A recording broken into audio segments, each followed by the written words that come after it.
Welcome to You Are From God, where we open the Bible and learn to see the image of God in ourselves and the people around us. I'm Scott Taylor. And I'm Tyler Hall. Thanks for joining us today.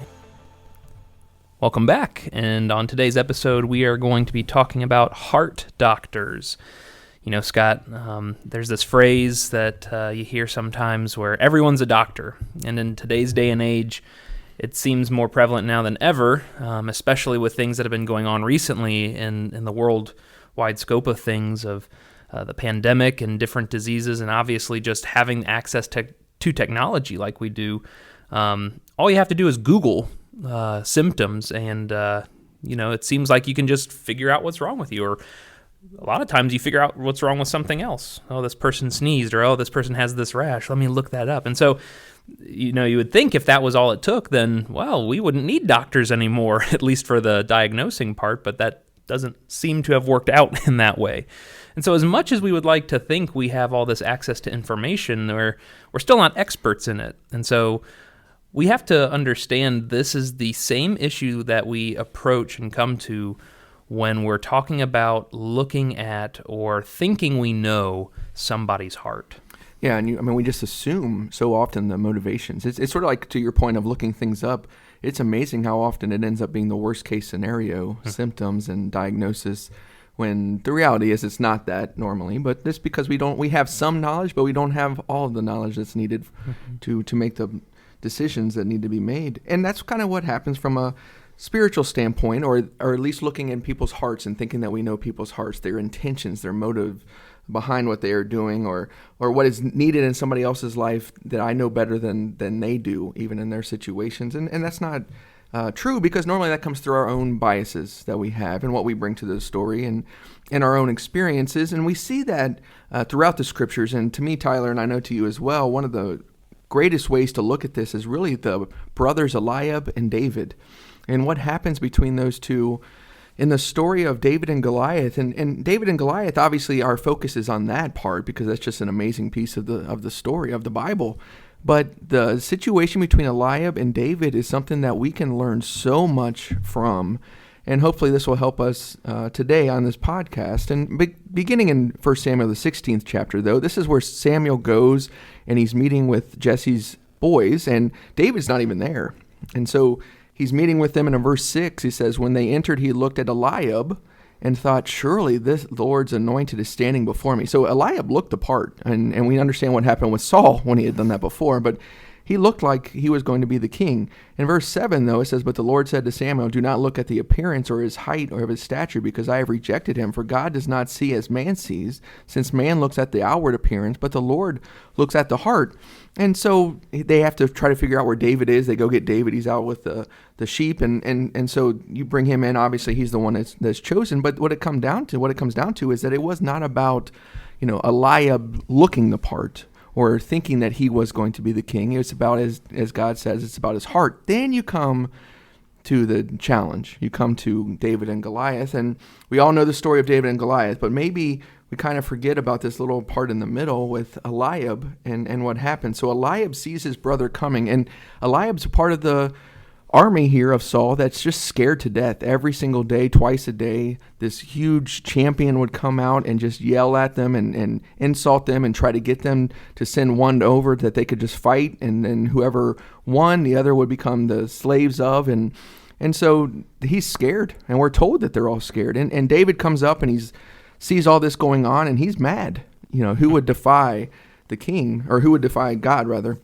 And in verse 28, Eliab says, who's the oldest brother of David, he says, it says in verse 28, now Eliab, his oldest brother, heard him, and he spoke to the men, and Eliab's anger burned against David, and he said, why is it that you have come down?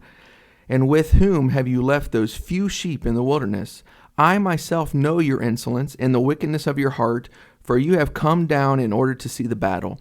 And we'll talk about the rest of it in just a minute, but Tyler, when you look right off the bat, he's so angry because he sees his brother, he hears his voice, and he already has made up his mind why he's there. He already knows why he's there, and he judges him so harshly and says a few things that we can look at as well here that are just so insulting, so straight to the core kind of a deal when he's talking about David, and he's dead wrong. He's absolutely wrong. And how often we can fall into that same category. Well, yeah, you mentioned starting back in verse 16 that God had already said, I'm looking at the hearts of these boys. I'm looking at the heart of these men, these sons of Jesse. And he looks at the heart of David and he says, this is a man after my own heart. This is what God sees. And it was something that other people miss. This is this little boy taking care of sheep. Well, he's going to be the king. And so appreciating that God can see hearts and that we, even as much as we would like to think that we know. And look, Eliab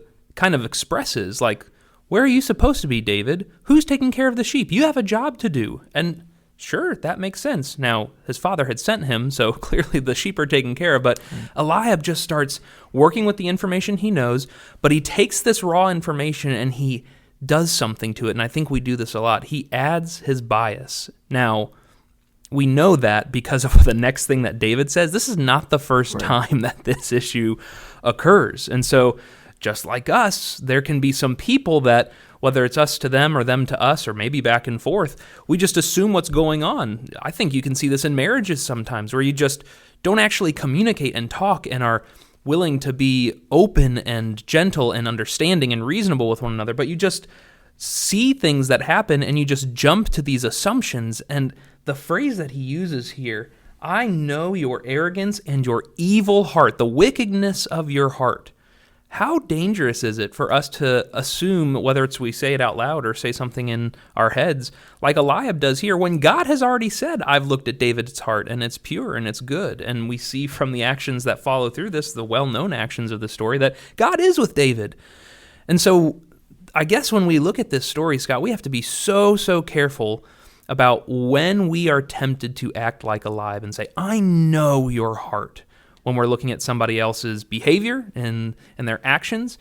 We'll get into that a little bit more, but as we mentioned, there's a history here between the brothers. And that's the interesting thing of this. I mean, David's response in verse 30 to the point that you just made, he tells them basically, well, I'll start in verse 29, but David said, what have I done now? Was it just not a question? Then he turned away from him to another and said the same thing, and the people replied with the same words as before. So David had questions he wanted answered. That's all he was trying to do. But the what have I done now piece of this makes it very, very clear. Eliab has done this early and often to David. Now, the interesting thing to me, Tyler, in verse 28, one of the things is that Eliab had the opportunity to be angry with Goliath. David was angry with Goliath. Eliab chose to be angry with his brother. He was scared of Goliath. And there's a lot of times we can fall into that same category. It's easy sometimes to go after people that actually aren't the issue that you're really dealing with, the giant that's really in your life, and you take it out on other people because they're just insignificant. They're smaller. They're not going to do anything back to you. They're my little brother or sister, that kind of thing, or my children, even people will do to their children. And the reality is we've got to make sure that we are reacting appropriately to the appropriate thing and sometimes and not taking it out on other people as Eliab's going to. And to your point, and absolutely correct, I know you. As soon as you say, I know your heart, those types of things, you're already going down a road that is not our road to go down. And that's a dangerous thing. You could be right with the motives behind something, but it's still an educated guess at the best scenario. It's not, you don't know their hearts as God does. And that's the dangerous thing that we can fall into. The confidence of believing that I actually do know your heart is a dangerous thing, as the scriptures will talk about, and we'll talk about throughout this podcast.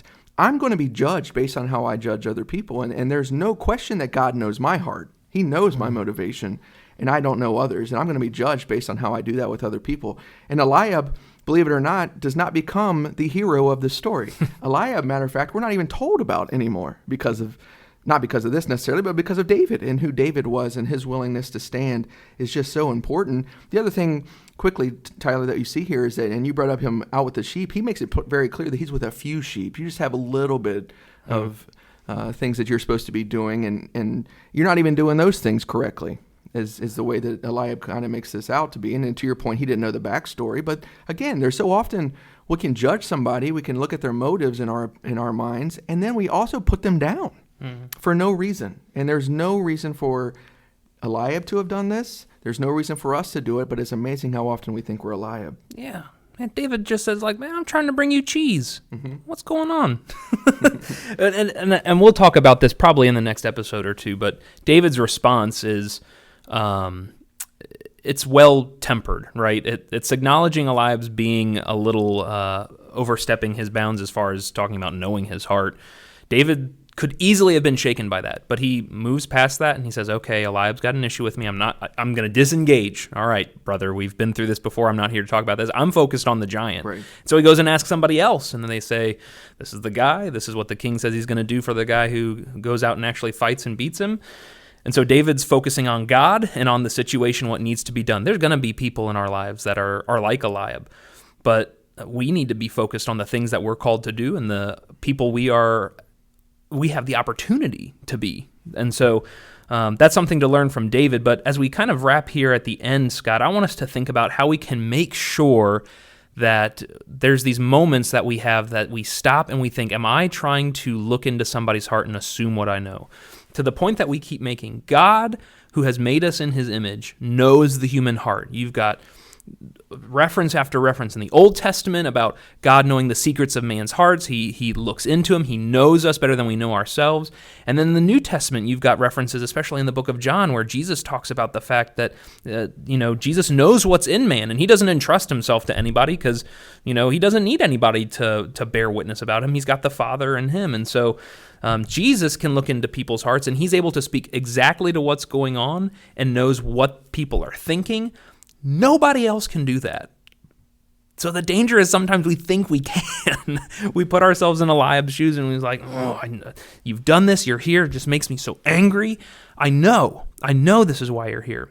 Well, this leads us into the conversation of judging. And this is a loaded word, and a lot of times when the Bible says about judgment gets taken out of context. Ultimately, what we have to understand, and this is a topic we'll come back to a lot, I think, in this podcast, but what we have to understand is that judgment ultimately comes from God. He is a God of justice. He's the one who sets the standards for judgment. And so we have to understand that when we're making an assessment of value-based, whether it's morals or understanding what's right or wrong, ethical things, God is the one who sets the standard. When the Bible says that we're not to judge, it's when I'm setting the standards myself. That's what Eliab's doing here. He's saying, David, it is right for you to be back taking care of those few sheep, and you being here is automatically out of bounds. So he's judged. He's made an assessment.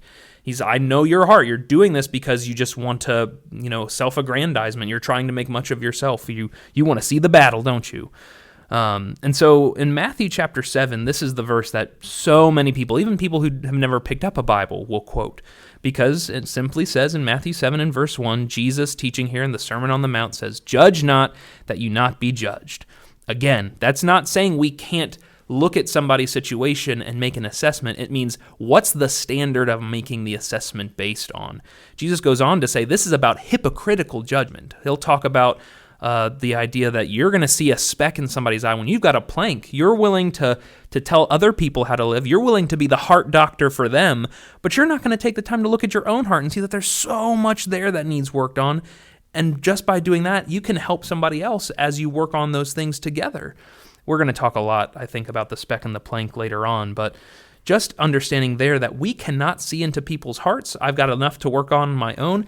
But when it does come time to make an assessment, to say what's right or wrong, or is this person walking in the way God wants them to be? Are they bearing God's image in their life? Whether that's me or whether it's somebody have the opportunity to help, we get to a verse like John chapter 7 and verse 24. Now here, the people are making judgments on Jesus. He's gone up to this feast. His brothers at the beginning of this chapter have already harked on him. Go on up, go do your show. You're the Messiah. Come on. And Jesus is like, you all go on up. It's interesting how much brothers come into conflict in these Bible stories. And so the brothers go on up, and Jesus goes up secretly, and he starts teaching in the temple. And so the Jews are just trying to figure him out. Who is this guy? And some of them end up saying, you've got a demon. And so in verse 21 of John 7, Jesus answered them, I did one work, and you all marvel at it. Moses gave you circumcision, though not that it is from Moses, but from the fathers. And you circumcise a man on the Sabbath. If on the Sabbath a man receives circumcision, so that the law of Moses may not be broken, are you angry with me, because on the Sabbath I made a man's whole body well? And this verse 24 is his point. Do not judge by appearances, but judge with right judgment. And so again, Jesus is saying here, you have limited information. You by yourself have limited information. It's what you see. It's what Samuel was doing when he looked at Eliab the first time. And okay, you're judging based on appearances. No, this isn't the one God's actually picked. And so God informs him of that. But that's the key, Scott. God informs him of it. And that's what that second part of that phrase in 24 means. Judge with right judgment. How can I have right judgment? When I'm not basing it on my standards or what I think is right, it's basing it on the judgment that God has already said, this is right and this is wrong. And the interesting thing is everything we do involves judgment. There's going to be things that we're going to see somebody, we're going to make a judgment call. But the difference between what Eliab does and what the righteous judgment or the standard that we will talk about as we go forward is, I don't know. I can make a decision. I can be honest in my decision. But you've got to be careful when you crosses the line into I know your heart and I know the wickedness of your heart. There's people that do a lot of good things that the motive is not correct, but we can look at them and say, wow, look at what they've been able to do. And God says their motives are wrong. And so we've got to understand and leave room for what God is going to do, because that's how we're going to be judged, as we've been talking about. Next week, obviously, in the next podcast, we're going to talk about this more as we go forward to truly understand what it means to be God's children and how blessed we are to be his children and how blessed we are that he is the great judge. Thanks for listening. Show your support by leaving a review on your podcast app and share this episode with someone you want to encourage. If you have questions or would like to get in touch with us, go to youarefromgod.com. That's youarefromgod.com.